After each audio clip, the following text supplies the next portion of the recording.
నమస్కారం న్యూస్ 24 తెలుగుకు స్వాగతం. నా పేరు శ్రీ సౌజన్య. వార్తలోని ముఖ్యాంశాలు చూద్దాం. జన్నరం మండలంలో రాంపూర్ గ్రామంలో ప్రతి సంవత్సరం జనవరి 12న నిర్వహించే బూనీల సమేత వెంకటేశ్వర స్వామి ఆలయంలో గోదార్ రంగనాయకుల కళ్యాణ మహోత్సవం అంగరంగ వైభవంగా జరిగింది. ఆలయ ప్రధాన అర్చకులు వెంకటరమణాచారి మరియు అర్చకుల ఆధ్వర్యంలో కళ్యాణం కన్నుల విందుగా జరిపించారు. స్వామివారి ముందర పిల్లలు నృత్యాలు చేసి అందరినీ అలరించారు.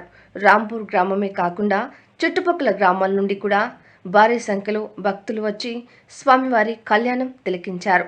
అనంతరం ఆలయ ధర్మకర్తలు పాపుల రాజన్ నరసింగరావు, శ్రీమతి ఉషాదేవి ఏర్పాటు చేపించిన అన్నదాన కార్యక్రమంలో ప్రజలు పాల్గొన్నారు. మళ్లీ సాయంత్రం 6 గంటలకు రాంపూర్ గ్రామంలో స్వామివార్లకు రథోత్సవ కార్యక్రమం నిర్వహించారు. ఈ కార్యక్రమంలో రాంపూర్ గ్రామ ప్రజలు పాల్గొన్నారు.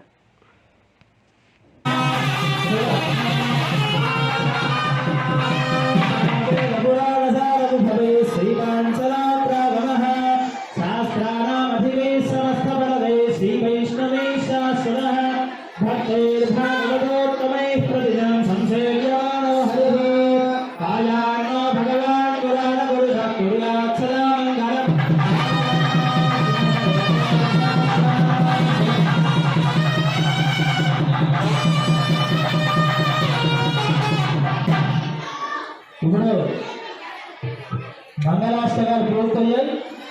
కన్యాదానం అంటారన్నమాట. ఇక్కడ అమ్మగా